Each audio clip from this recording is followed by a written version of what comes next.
Painter. Raise your hand, we'll get a microphone to you. Same.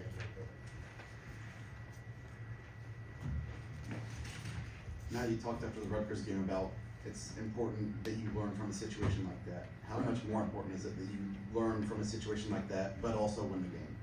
Yeah, it's a fine line. You know, they're one possession better or one possession worse. You know, you're losing that game. And, you know, give Maryland credit. I thought they were really good in the second half. You know, I think we helped them. You know, just struggling to pass and catch and make simple passes. You know, for us, kind of put us in a hole. And then it just seemed like we were playing tired. You know, they got the energy all of a sudden and we didn't. But more than anything, just taking care of the basketball and giving ourselves a chance to score and giving ourselves a chance to offensive rebound. You know, they get 4 or 5 runouts. It seemed like they were just constantly getting in transition, and we had to get them to play in the half court and try to get them to earn it, which they can. They have very good players, and but no, it's each game, especially with a team where you have some younger guys that get heavy minutes. You know, you're always learning. You know, you like to learn through wins, right? So we're very fortunate we won this, but we have a lot to watch and to get better. We're very, like I said earlier, this could have went either way. Matt, in the second half of the game, talk about the second half a little bit and talk about how important Ethan Morton was in this game. His ability to guard different people really helped us. So you see how Maryland goes, and you see Jameer Young and how he's just had a fabulous year. And we're fortunate he missed that dunk too. And but he was getting to the rim. We had about 2 or 3 blown assignments that wasn't on Ethan, and what we were doing in some of their ball screen Spain action. And he just causes problems with his size and his ability to move his feet. So when he gets quickness on him, when he first got here, that was hard for him. And now he's better. It's not that he can keep everybody in front of him, but he just has good size and he makes it hard. And just gives you that guy that you can shut down. That he can guard a 4, he can guard a point, he can guard a 2 or a 3. So it just depends. Now we have him picking up the basketball and some point guards. It just depends on matchups for the team. But he just does a lot of little things to help us win. And follow up that with sluggishness in the second half. What do you think caused that? Yeah, it's the passing and catching. I know that's elementary and it's fundamental, but it's what it comes down to. We had to make better passes out of the post. We drove the ball a couple times. Into crowded areas. You always got to attack into space so you have room to play. We've been really good at the first 5 minutes of the second half this season. Across the board. We haven't been perfect, but we've been pretty good and pretty consistent there. And we just weren't.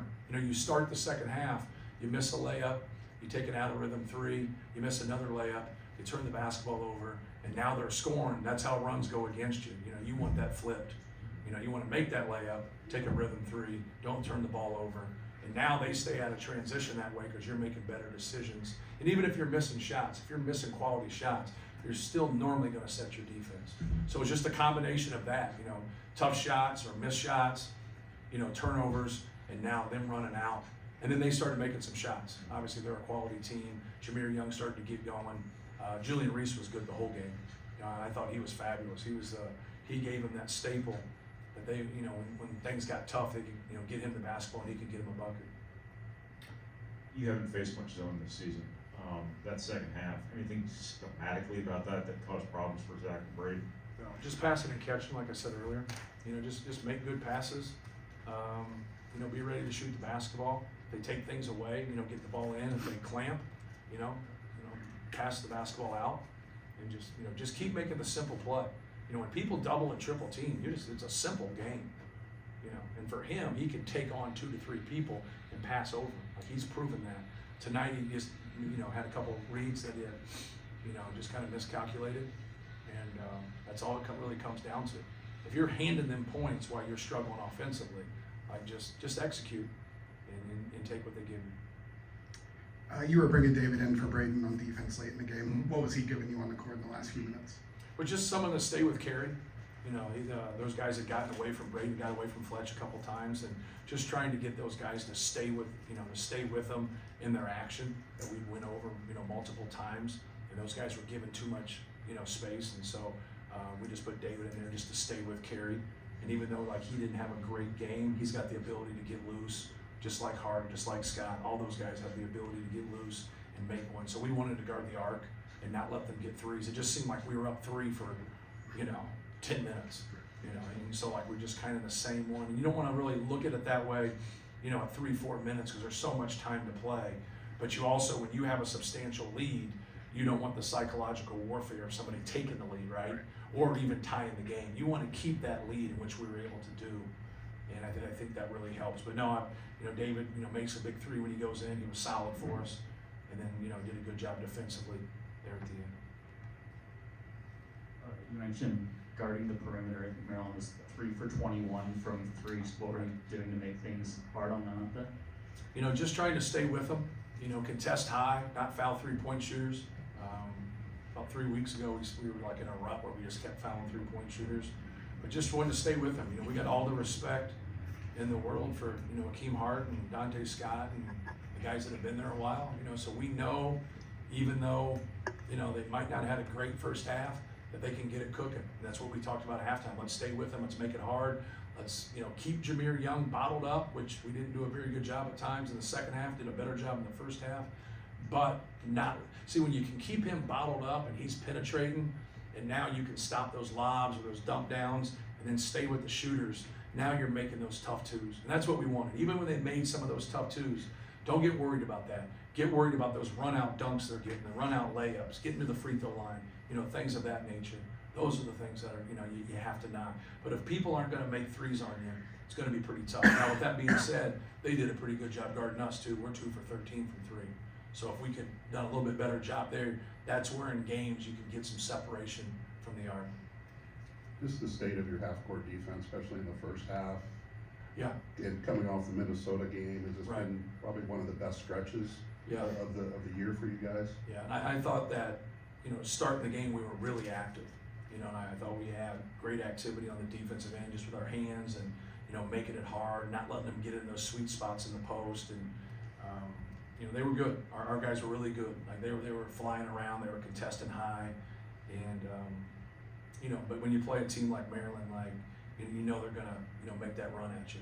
And, we just weren't as sharp in the second half. And it gives us something. You're fortunate to win, right? But it gives you something now going to your next game. Like, hey, we got to clean this up. We proved that in the first half that, we can do a lot of things from a detail standpoint. But in the second half, we had slippage. And I think when you play 3 games in a week, now you got to fight that and not have that mental fatigue. And you could kind of see where we were dragging a little bit, but that's not an excuse. It's just a basketball game. Just play hard. We're not playing all day. We're just gonna play for 2 hours. You just gotta play hard for 2 hours. It's not an all-day deal. So, but we practiced for an hour on Friday. We did our shoot around yesterday, so we didn't have a shoot around today. So we played, 2-3 days ago, but it's not like we've been, having a grueling practice the next 2 days. That's more mental than physical. Last one, BJ. Yeah, just the value of drawing fouls and getting the free throw line today, Yeah. especially down the stretch. Trying to mitigate some of those mistakes, especially for a guy like Braden who gets all of his points from the foul line down the Yeah. stretch. Yeah, we double up their free throws, but they fouled intentionally at least twice, right? So there's 4 right there. So it's not, especially with Zach. Zach drew 7 fouls.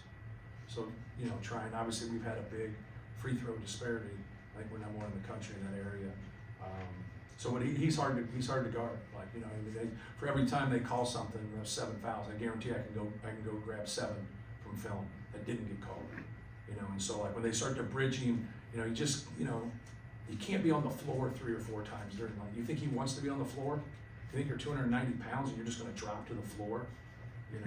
But they will call it, and they started to call it and they stopped. So I got to watch film and kind of. It gets frustrating for him. It gets really frustrating for Zach with that. He's like a pinata out there. You guys been to a party yet lately where there's a pinata? They really hit him. They hit him really hard, and the candy comes out. I don't think there's any candy inside Zach, though. But it gets old. It really does. As a coach, you don't want to, complain. Play the game, move on.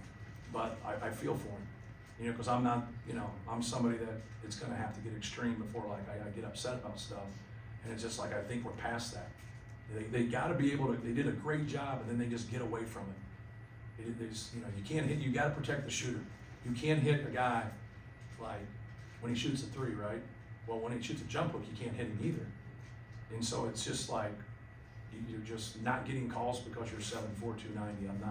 I just don't understand it. They just have to be consistent and call the same thing throughout the game. But we spend more time trying to calm him down than anything, because you don't want him to retaliate and then foul. Now he's in foul trouble. So it's an ongoing process trying to get things for him to make sense of it. Because to him, when he gets fouled, they don't ever call it. But you look at it and say, well, he got fouled 7 times. Look, foul's strong. But like, did he really only get fouled 7 times? So, but you're a good player when you have an average game and you get 24 and 16. I think it's a pretty, because he was just okay today. He was just okay. So we got to get it to where we're playing through that. If they're not going to call it, we got to be able to play through it better. So, all right, thanks. Thank you. Thanks, man.